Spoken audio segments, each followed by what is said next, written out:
guys, welcome back to our cooking vlog. Today we'll be making sinigang with prawns. So the first thing we need are prawns. We need string beans and all the vegetables that you would like. For example, chili, tomato, onion, radish. I don't know what the other one's called.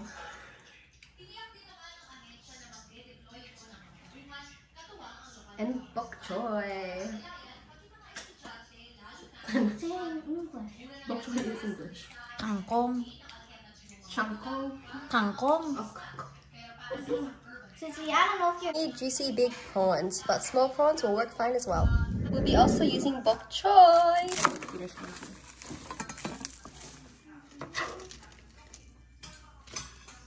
Sure you wash it real good so there's no bugs or pesticides. Yan lang ilagay mo. How am I gonna do it? Okay, di ilagay mo using your hand. Ano nga naman using your feet? Hindi lahat. Ito lang sibuyas, labanos. Hindi kasama to. So everything except for the beans. Oh, lagay mo na.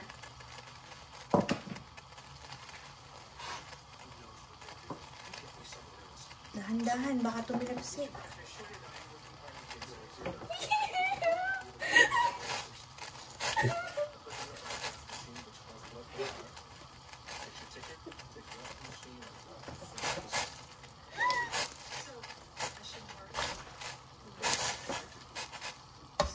Hindi dapat ano?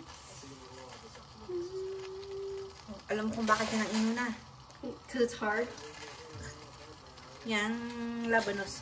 Kasi matagal maluto. Pero yung Yeah, because it's hard. Oh, ay yung kamatis at saka yung sili. Flavoring.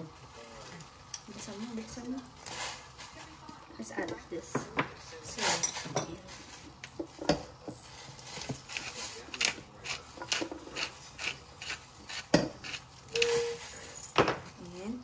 Patis. Para mabango. Pabulakin mo lang siya para lumapos siya. Is it with voice?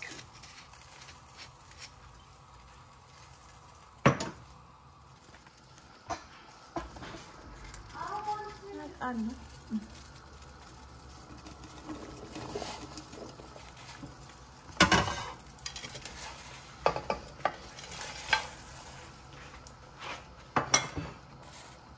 Kapag nilagay mo yung sitaw, huwag mo hahaluin kasi matitigas siya, hindi siya lalambot.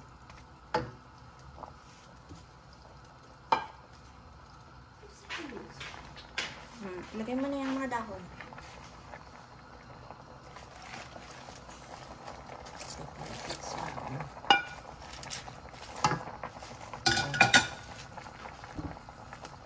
Pag nabulakan, ano? Kasi dapat takluban. But anyway, para maluto yung dahon.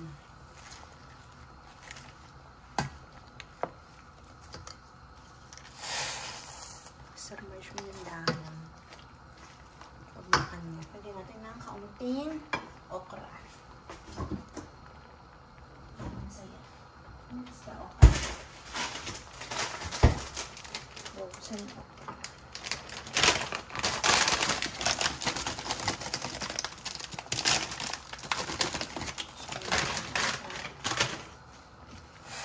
Maraming kulay para healthy. Oh.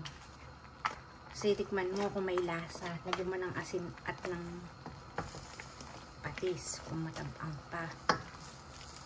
Tapos alam huli mong ilalagay. Kailangan mula lang yan kasi madaling maluto yung kangkong. Ito. Sinigang mix. Ang paasim. Sampalok.